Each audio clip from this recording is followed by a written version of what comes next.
What if the most repeated piece of financial advice you've ever heard is quietly costing you thousands of dollars every year? Picture a mid-career professional living in Moneyvale's mid-glow district. Her family, her coworkers, her neighbor with the loud opinions, everyone's telling her the same thing. Stop renting and buy a home right now. The advice sounds airtight. Renting is throwing money away. Buying builds equity. But that framing is an urban myth, one that collapses the moment you run the numbers side by side. Moneyvale isn't a real city, but its housing pressures are. Like any market experiencing rapid demographic shifts, rising populations, competing districts, escalating prices, its rules mirror real markets you already live in. Ledger's going to build a live, side-by-side comparison. 2 columns, 2 futures, 1 clear framework for deciding which path actually wins for your specific situation. Here's where it gets harder. Buying a home isn't just a mortgage payment. Add property taxes, homeowner's insurance, maintenance averaging 1% of home value annually, and closing costs that can reach 6% of the purchase price upfront. Those upfront costs mean buying only starts winning financially after a break-even point, typically 5 to 7 years in most markets. Move before then, and you've likely lost money compared to renting the same property. But what about equity? Surely every mortgage payment is building ownership, right? Here's the part the brochure skips. On a 30-year fixed mortgage at 7%, the first payment on a $400,000 loan is approximately $2,661, with a significant portion going to interest. That's 89 cents of every dollar going to the lender, not to you. There's also opportunity cost.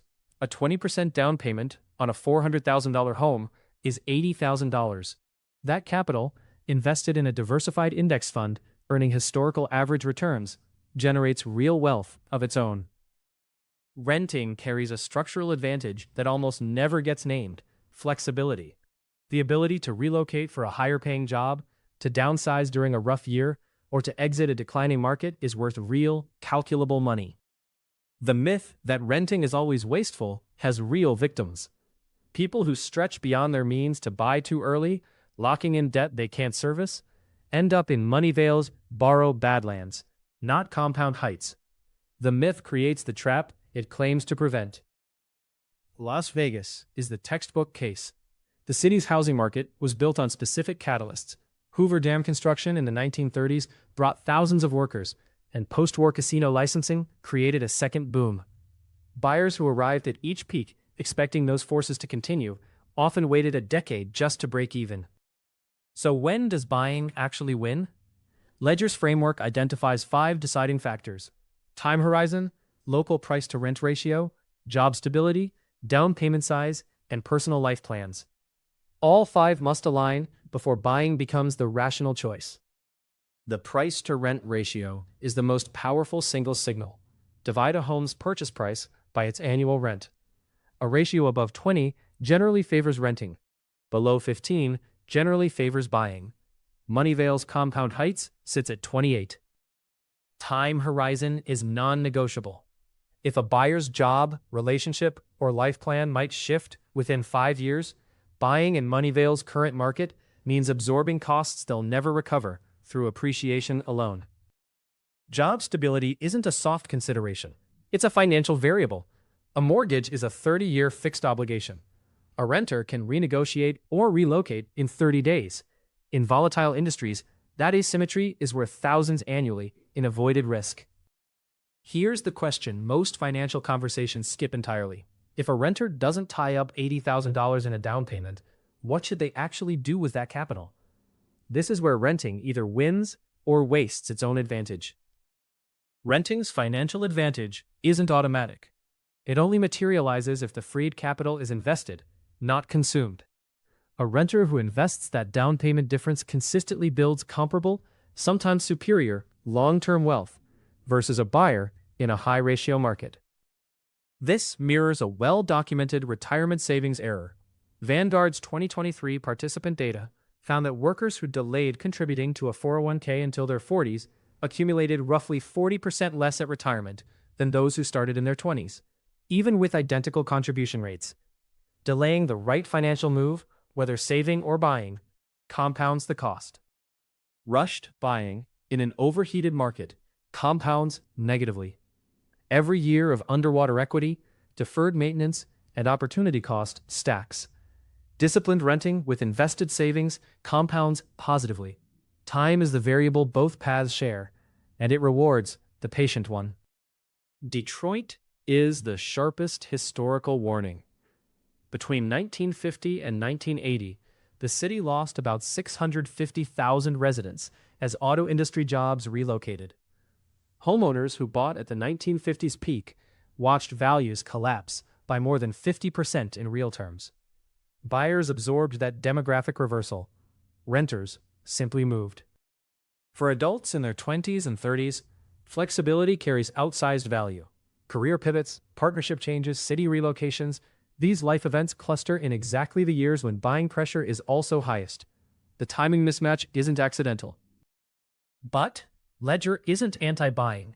When all 5 factors align, long horizon, low price-to-rent ratio, stable income, adequate down payment, settled life plans, buying is a powerful wealth-building engine. The key word is when, not if.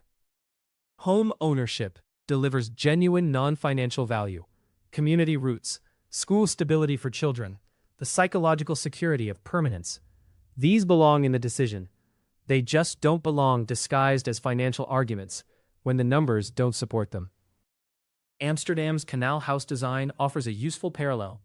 17th century builders made facades narrow and interiors modular, so owners could adapt to changing trade needs without demolishing and rebuilding. The city's financial resilience tracked its physical flexibility. Locking in maximum debt at maximum prices is the opposite of that principle. Back to our mid-glow district renter. Her price-to-rent ratio is 24. Her field runs on mobility. Her 5-year plan is genuinely uncertain. Ledger's completed comparison is clear. For her, right now, renting is the financially superior choice. The freed capital, the down payment not made, goes into a diversified investment account, held consistently for 5 years. It compounds into a position that may eventually fund the down payment on far better terms. Here's the uncomfortable system-level truth. The myth that renting is always wasteful is loudest in the mouths of people who profit from home sales. Agents, developers, lenders. That doesn't make them villains, but it does make their advice structurally conflicted. Remember the opening question, the most repeated piece of financial advice quietly costing people thousands? This is it. Not because buying is bad, because buying at the wrong time, in the wrong market, for the wrong reasons, is a decision that compounds against you for years.